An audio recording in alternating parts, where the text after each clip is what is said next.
السلام علیکم ورحمۃ اللہ وبرکاتہ۔ الحمد للہ رب العالمین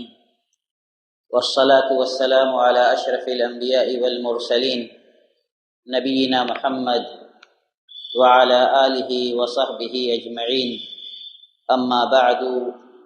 فقد قال اللہ تبارک وتعالی رضی اللہ عنہم ورضوا عنہ ذلک لمن خشی ربہ۔ محترم حاضرین، دینی ماؤں اور بہنوں، برادرم ذبیان سلفی حفیظ اللہ نے بہت قیمتی چند باتیں بہت اختصار کے ساتھ کہیں کہ صحابہ کی سیرت، ان کی قدر و منزلت کو پہچاننے اور دین کو ہم تک پہنچانے میں ان کی کاوشوں، ان کے کارناموں اور ان کی محنتوں کو یاد کرنے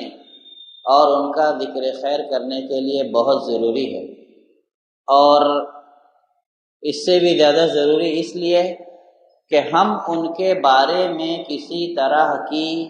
زبان درازی یا بد زبانی سے محفوظ رہیں۔ شیخ عثیمین رحمۃ اللہ علیہ کی ایک بات مجھے یہاں پر تمہیداً یاد آتی ہے کہ انہوں نے کہا تھا کہ اللہ کے رسول صلی اللہ علیہ وسلم نے فرمایا ہے کہ قرب قیامت زلزلوں کی کثرت ہوگی، تو انہوں نے اس زلزلے کی جو تشریح کی وہ قابل غور ہے۔ آپ رحمۃ اللہ علیہ نے فرمایا کہ صرف زمینی زلزلے نہیں مراد ہیں بلکہ اعتقادی زلزلے بھی مراد ہیں، یعنی آدمی کے ایمان اور عقیدے کو جھنجھوڑ دینے والی باتیں پیش آئیں گی۔ تو صحابہ کے بارے میں ہمارے ایمان کو کوئی متزلزل نہ کر سکے، اس لیے ان کی سیرتوں کو جاننا بھی آج کے دور میں بے حد ضروری ہے۔ آج کی اس 13ویں نشست میں عشرہ مبشرہ کی آخری کڑی حضرت سعید ابن زید رضی اللہ تعالی عنہ ہماری شخصیت ہیں۔ چلیے شروعات کرتے ہیں۔ تو پہلے جیسا کہ سیرت نگاری کا طریقہ ہے کہ نام اور نسب اور ولادت وغیرہ کے بارے میں گفتگو کی جاتی ہے۔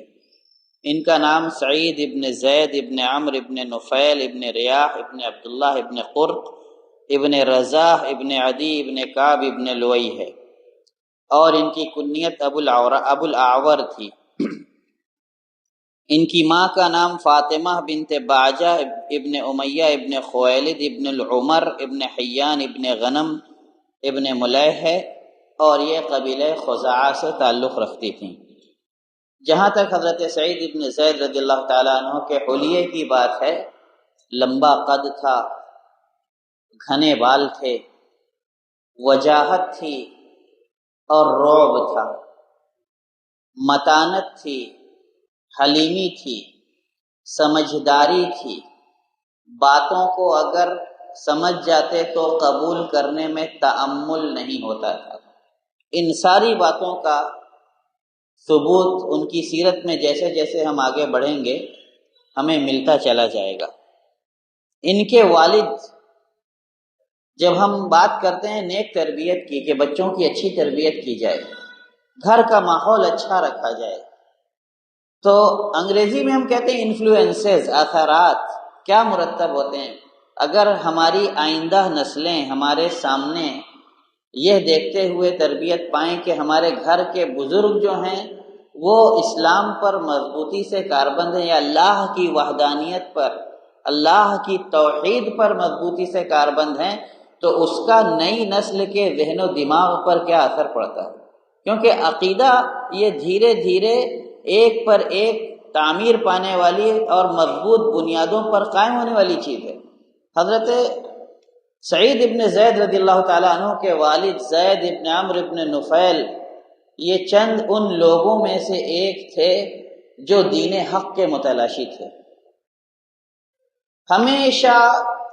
صحیح دین کی تلاش میں اور اس کی فکر میں لگے رہتے تھے، اور مکہ والوں کی بت پرستی کے مخالف تھے، اس کو برا سمجھتے تھے۔ اسی حق کی جستجو میں انہوں نے شام کا بھی سفر کیا، اور بسا اوقات انہوں نے کعبہ کی دیوار سے پشت لگا کر مکہ والوں کو مخاطب کر کے کہا تھا کہ مکہ والوں سن لو، تم میں سے کوئی بھی میرے علاوہ ابراہیم علیہ السلام کے دین پر نہیں ہے۔ ان کے ساتھ کچھ لوگ تھے جیسے عبیداللہ ابن جہش، عثمان ابن الحویرث اور ورقہ ابن نوفل، جو لوگ بھی دین حق کی جستجو میں لگے رہتے تھے۔ تو ان کے والد کی یہ خوبی تھی کہ کبھی بت پرستی نہیں کی، نہ بتوں کے لیے ذبح کیے گئے جانوروں کا کبھی گوشت کھایا، انکار کرتے تھے۔ بلکہ سیرت کی بعض روایتوں میں آتا ہے کہ ایک مرتبہ اللہ کے رسول صلی اللہ علیہ وسلم اور حضرت زید ابن حارثہ رضی اللہ تعالی عنہ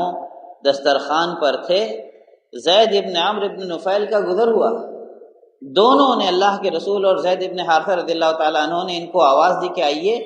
انہوں نے کہا کہ آپ لوگوں کو تو پتہ ہے کہ میں بتوں کے لیے ذبح کیے گئے جانوروں کا گوشت نہیں کھاتا۔ اللہ کے رسول صلی اللہ علیہ وسلم نے فوراً ان کو بتلایا کہ میں بھی تو ایسے جانوروں کا گوشت نہیں کھاتا، یعنی اللہ کے رسول کا اشارہ تھا کہ میرے دسترخوان پر بیٹھنے میں تو آپ کو تردد نہیں ہونا چاہیے۔ سعید ابن زید رضی اللہ تعالیٰ عنہ، جب بچے کی نیک تربیت ہوتی ہے تو والد کی عقبہ کی اسے فکر ہوتی ہے کہ میرے والد کی آخرت کیسی ہوگی۔ انہوں نے اپنے والد کے بارے میں پوچھا تھا اللہ کے رسول صلی اللہ علیہ وسلم سے کہ میرے والد جب بت پرستی نہیں کرتے تھے، دین حق کی جستجو میں تھے، اور آپ کی بعثت سے پہلے جب یہ شام کے سفر پہ گئے تھے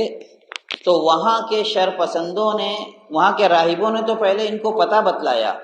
کہ دیکھو ہو سکتا ہے کہ ایک نیا نبی آپ کی قوم میں مبعوث ہو چکا ہو یا اس کی بعثت کا زمانہ نزدیک ہو۔ یہ بشارت سننی تھی کہ یہ مکہ واپس لوٹنے کے لیے جلدی کرنے لگے، اور میفا کے مقام پر انہی شرپسندوں میں سے، شام کے نصرانی یا یہودی شرپسندوں میں سے کسی نے ان کو قتل کر دیا تھا۔ حضرت سعید ابن زید نے اپنے والد کے بارے میں اللہ کے رسول صلی اللہ علیہ وسلم سے پوچھا تھا، تو اللہ کے رسول صلی اللہ علیہ وسلم نے کہا تھا کہ مجھے امید ہے کہ اللہ تبارک تعالیٰ ان کو اکیلی ایک امت کے طور پر مبعوث کرے گا، قیامت کے دن اٹھائے گا، کیونکہ وہ ابراہیم علیہ السلام کے دین پر جتنا ہو سکتا تھا کاربند رہتے تھے۔ ان کی پیدائش کب ہوئی؟ حضرت سعید ابن زید رضی اللہ تعالیٰ عنہ کی ہجرت سے 22 سال قبل، یعنی اللہ کے نبی صلی اللہ علیہ وسلم کی نبوت سے 9 سال قبل حضرت سعید ابن زید رضی اللہ تعالیٰ عنہ کی پیدائش ہوئی، اور مکہ میں یہ پیدا ہوئے، اور حضرت ابو بکر رضی اللہ تعالیٰ عنہ کی دعوت پر اسلام لائے، اور شاید ان کا یہی خلوص، اور جیسا کہ میں نے کہا کہ متانت، حلیمی، سمجھداری، یہ ان کی شخصیت کا آئیڈینٹیفیکیشن تھا، پہچان تھی۔ حضرت ابو بکر صدیق رضی اللہ تعالیٰ عنہ نے اوائل دعوت کے زمانے میں جب چند لوگ اسلام لائے تھے، 12 یا 13 لوگوں کا نام آتا ہے، ان پر اسلام پیش کیا بلا کسی تردد کے، بلا کسی سوال کے، بلا کسی چوں چرا کے۔ انہوں نے حضرت ابو بکر صدیق رضی اللہ تعالیٰ عنہ کی دعوت کو قبول کیا اور اسلام لے آئے، اور جب یہ اسلام لے آئے تو یہ وہ زمانہ تھا جب اللہ کے رسول صلی اللہ علیہ وسلم بھی دار ارقم میں بھی نہیں گئے تھے، دعوت بے حد خفیہ طور پر تھی، اور جب دار ارقم میں آپ چلے گئے اور خفیہ دعوت دینے لگے تو یہ بھی اپنے گھر ہی میں تھے اور وہاں خفیہ طور پر دین اسلام پر کاربند تھے۔ ان کا اور حضرت عمر بن الخطاب رضی اللہ تعالیٰ عنہ کا بہت گہرا رشتہ ہے، نسبی بھی اور پھر اخوت اسلامی بھی۔ یہ حضرت عمر رضی اللہ تعالیٰ عنہ کے سالے بھی ہیں اور بہنوئی بھی۔ ان کی جو بہن ہیں وہ حضرت عمر کے نکاح میں تھی، عاتقہ بنت زید ابن عمرو ابن نفیل، اور حضرت عمر کی بہن جو تھی فاطمہ بنت الخطاب، وہ حضرت سعید ابن زید کے نکاح میں تھیں۔ اور بہن بہنوئی حضرت عمر کے اسلام لانے کا بہت بڑا سبب بنتے ہیں۔ واقعہ آپ لوگ جانتے ہیں کہ حضرت عمر رضی اللہ تعالیٰ عنہ اسلام کے پھیلاؤ سے ناراض ہو کر تلوار ہاتھ میں لے کر، ننگی تلوار، جیسا کہ حضرت عمر رضی اللہ تعالیٰ عنہ کے اسلام لانے کے واقعے میں آپ لوگوں نے سنا ہوگا، نکلتے ہیں، راستے میں کسی سے ملاقات ہوتی، کہتے عمر کہاں جا رہے ہو؟ کہا کہ محمد کا خاتمہ کرنے جا رہا ہوں۔ کہا پہلے اپنے گھر کی خبر لو، تمہاری بہن فاطمہ اور تمہارے بہن سعید دونوں مسلمان ہو چکے ہیں۔ یہ وہاں جاتے ہیں، حضرت عمر کے کانوں میں ان کے گھر سے قرآن پڑھنے کی آواز آتی ہے۔ روایتوں میں آتا ہے کہ وہ سورہ طٰہٰ کی ابتدائی آیات تھی۔ کچھ تاریخ نگاروں نے 14 آیتوں کا تذکرہ کیا کہ 14 آیتیں شروع کی، طٰہٰ ما انزلنا الیک القرآن لتشقیٰ سے لے کر۔ حضرت عمر رضی اللہ تعالیٰ عنہ نے جب ان لوگوں کو کے گھر دستک دی اور پوچھا کہ کیا پڑھ رہے تھے، تو اول امر میں تو ان لوگوں نے چھپایا کہ کچھ نہیں پڑھ رہے تھے، لیکن حضرت عمر کے اصرار پر ان لوگوں نے بتلایا۔ اس موقع پر تلخی بھی ہوتی، حضرت عمر اپنے بہنوئی سعید کو یا اپنے سالے کو کہہ لیجئے مار بھی دیتے ہیں۔ بہن کہتی ہیں تب کہ بھائی سن لو، چاہے جتنی سختیاں کر لو، ہم نے جو دین اختیار کیا ہے اس سے پلٹ نہیں سکتے۔ حضرت عمر تب کہتے ہیں کہ لائیے جو پڑھ رہے تھے ہمیں بھی دکھلائیے۔ بعض سیرت نگاروں نے لکھا ہے کہ جب وہ چند آیتیں پڑھتے ہیں، اننی انا اللہ لا الہ الا انا فاعبدنی واقم الصلاۃ لذکری ان الساعۃ آتیۃ اکاد اخفیها لتجزی کل نفس بما تسعی وغیرہ آیت پڑھتے ہیں تو رقت طاری ہو جاتی ہے دل پر، اور اسلام لے آتے ہیں۔ اسلام لانے کے بعد یہ دار ارقم جاتے ہیں حضرت عمر، اور اللہ کے رسول صلی اللہ علیہ وسلم کے ہاتھ پر ایمان لاتے ہیں، اور ان کے ایمان لانے کی خوشی میں مسلمان مارے خوشی کے نعرہ تکبیر بلند کرتے ہیں، اور یہ اللہ کے رسول صلی اللہ علیہ وسلم کی دعا کی قبولیت تھی۔ اللہ کے رسول نے دعا کی تھی کہ اللہ تو اسلام کو دو میں سے کسی ایک عمر، یعنی ابو جہل یا حضرت عمر بن الخطاب میں سے کسی ایک کے اسلام کے ذریعے سے عزت دے۔ تو حضرت عمر رضی اللہ تعالیٰ عنہ جب مسلمان ہوئے تو مسلمانوں کو اس کی بے حد خوشی ہوئی تھی۔ سعید ابن زید رضی اللہ تعالیٰ عنہ، جیسا کہ برادر ذبیان نے بھی اشارہ کیا کہ عشرہ مبشرہ میں سے، خود یہ روایت کرتے ہیں کہ کیسے اللہ کے رسول صلی اللہ علیہ وسلم نے ان کو جنت کی بشارت دی۔ کہتے ہیں کہ اشہد علی 9 انہم فی الجنہ، کہا کہ میں گواہی دیتا ہوں 9 لوگوں کے بارے میں کہ وہ جنت میں۔ وَلَوْ شَهِدْتُ عَلَى الْعَاشِرِ لَمْ آثَمْ، اور اگر 10ویں کے بارے میں میں گواہی دوں کہ وہ جنتی ہے تو میں گناہ گار نہیں ہوں گا۔ اور 10ویں سے خود اپنے آپ کو مراد لے رہے ہیں، یعنی اگر خود کے بارے میں میں گواہی دوں کہ میں جنتی ہوں تو انشاءاللہ میں گناہ گار نہیں ہوں گا۔ اور اس کے بعد روایت کرتے ہیں قَالَ كُنَّا مَعَ رَسُولِ اللَّهِ صلی اللہ علیہ وسلم بِحِرَاءَ، کہتے ہیں کہ ہم لوگ اللہ کے رسول صلی اللہ علیہ وسلم کے ساتھ حرا پر تھے، جبل نور پہ، غار حرا کے پاس۔ فقال اثبت حرا، آپ نے حرا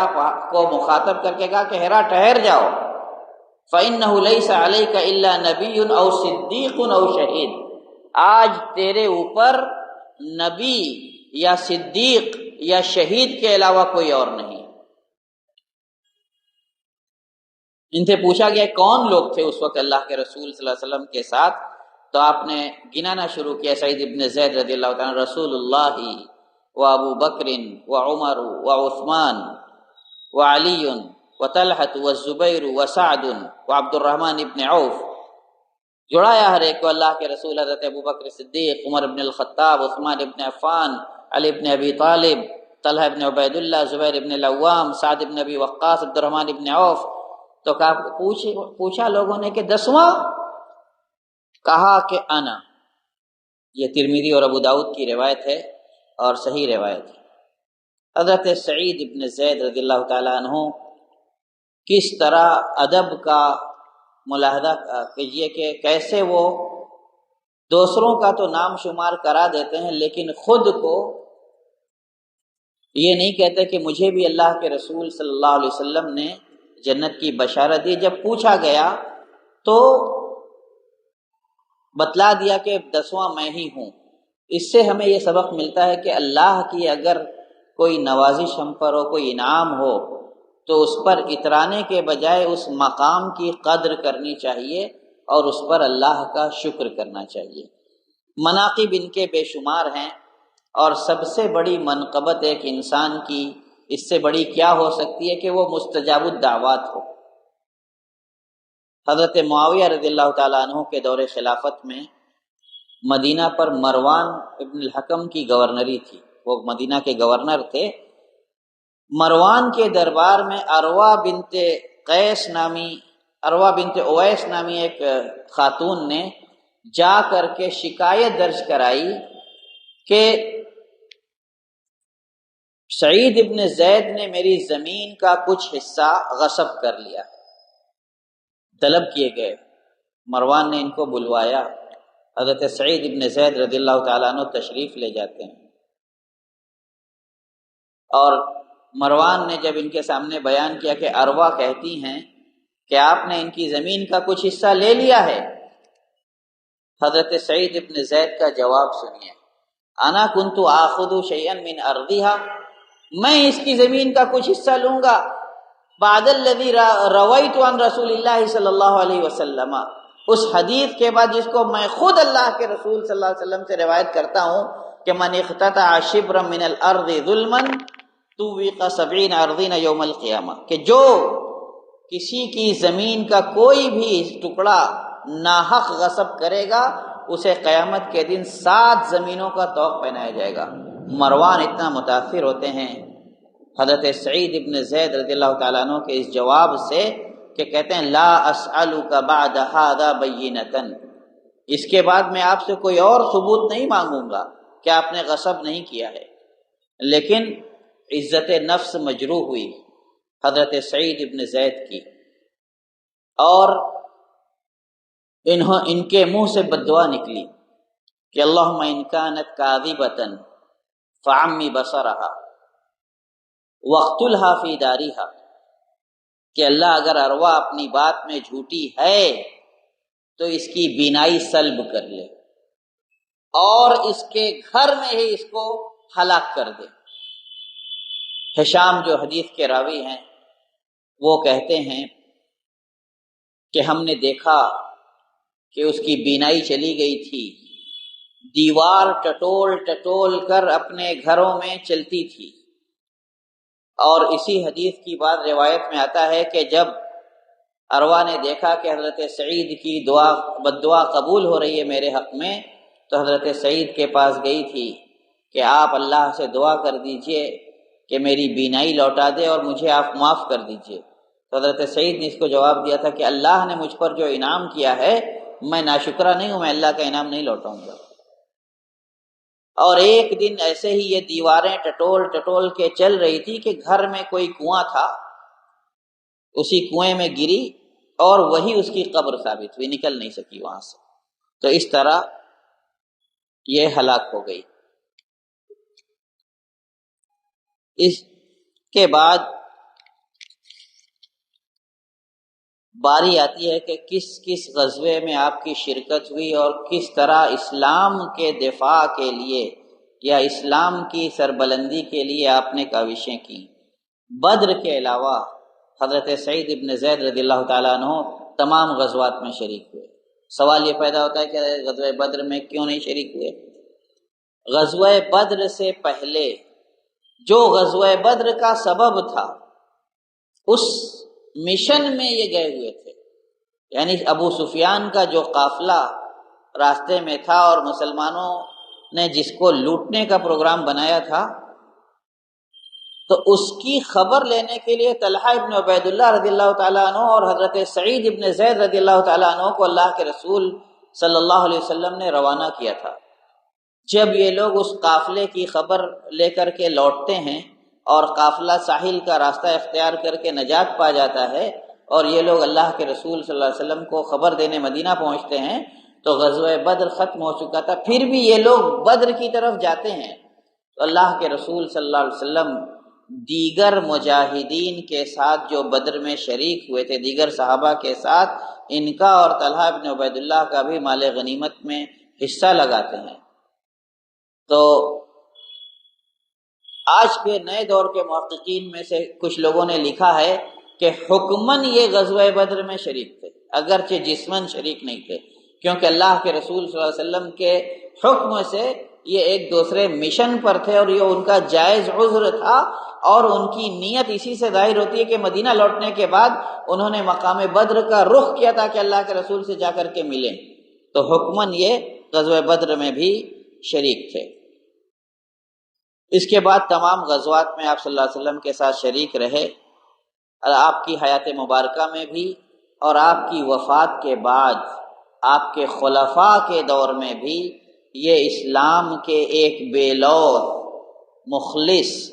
اور جانباز سپاہی کی طرح حضرت ابوبکر رضی اللہ تعالیٰ عنہ کے دور میں اسلامی لشکر کے ساتھ رہے، اور پہلا وہ لشکر جو حضرت ابوبکر صدیق رضی اللہ تعالیٰ عنہ نے شام کی فتح کے لیے روانہ کیا تھا، اس میں ایک ادنا سے فوجی کی حیثیت سے حضرت سعید ابن زید رضی اللہ تعالیٰ عنہ نے بھی شرکت کی تھی۔ پھر حضرت عمر فاروق رضی اللہ تعالیٰ عنہ کا زمانہ آتا ہے۔ حضرت عمر فاروق رضی اللہ تعالیٰ عنہ دمشق کی فتح کے لیے ایک لشکر روانہ کرتے ہیں، جس پر چند صحابہ کو امیر مقرر کرتے ہیں۔ یہ بھی لشکر کے ایک فرد کی حیثیت سے پھر شامل ہوتے ہیں اور دمشق کی فتح میں بہت اہم کردار ادا کرتے ہیں۔ جب دمشق فتح ہو جاتا ہے تو حضرت ابو عبیدہ ابن الجراح رضی اللہ تعالیٰ عنہ ان کو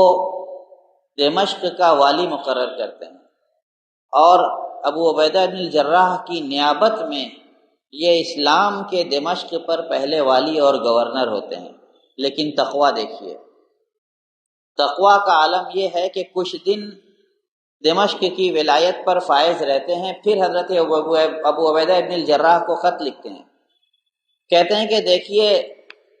آپ سے میری ایک گزارش ہے کہ آپ مجھے اللہ کے راستے میں جہاد کرنے کے لیے آزاد چھوڑ دیں اور مجھے اس ولایت کے منصب سے دستبردار ہونے دیں۔ حضرت ابو عبیدہ ابن الجراح رضی اللہ تعالیٰ عنہ ان کی طبیعت سے واقف تھے، ان کی درخواست قبول کر لیتے ہیں اور ایک عام مجاہد کی حیثیت سے یہ زندگی گزارتے ہیں، اور اس کے بعد آگے چل کر کے ان کی وفات ہوتی ہے۔ لیکن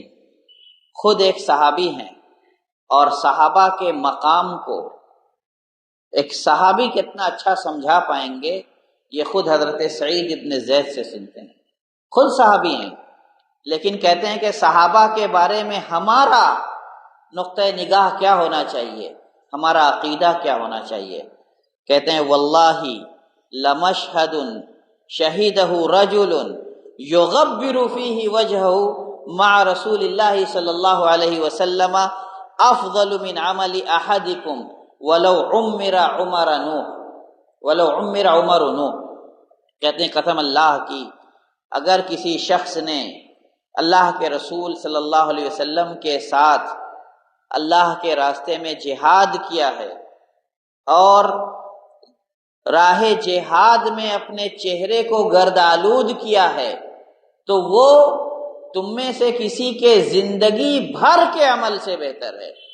چاہے اس کی عمر نوح علیہ السلام کے برابر کیوں نہ ہو جائے۔ یعنی ہزاروں سال بھی جی لے اور نیک عمل کرتا رہے تو کسی صحابی کے اللہ کے رسول صلی اللہ علیہ وسلم کے ساتھ کسی غزوے میں شرکت کی برابری نہیں کر سکتا۔ ہم آج کے زمانے میں بہت آسان سمجھتے ہیں، اور کچھ لبرل کہنے والے اپنے آپ کو ان لوگوں کے بہکاوے میں صحابہ انسان تھے، ہم انسان ہیں، اور اس موازنے اور برابری کے بعد صحابہ کے سلسلے میں زبان درازی کرتے ہیں۔ حضرت سعید بن زید رضی اللہ تعالیٰ عنہ سمجھاتے ہیں کہ ان کے مقام کو جب پہنچ ہی نہیں سکتے تو ان کا قدر اور ان کا احترام کرنا سیکھ جائیے۔ بیویوں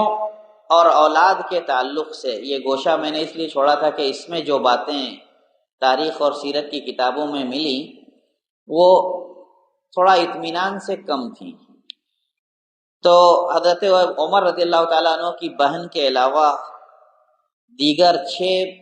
خواتین سے انہوں نے عمر کے مختلف مرحلوں میں شادیاں کی، اور اسی طرح اولاد کی تعداد بھی بے شمار ذکر کی ہے۔ ان کے 11 بیٹے سیرت نگاروں نے شمار کرائے ہیں اور 18 لڑکیاں، اور ان کے نام جس ترتیب سے رکھے ہیں وہ تھوڑا غور پر مجبور کرتے ہیں کہ ہر نام کے 2 بچے، ہر نام کی 2 بچیاں، ایک اصغر ایک اکبر، اس ترتیب سے۔ تو یہ چیز تھوڑا تحقیق کی ہے کہ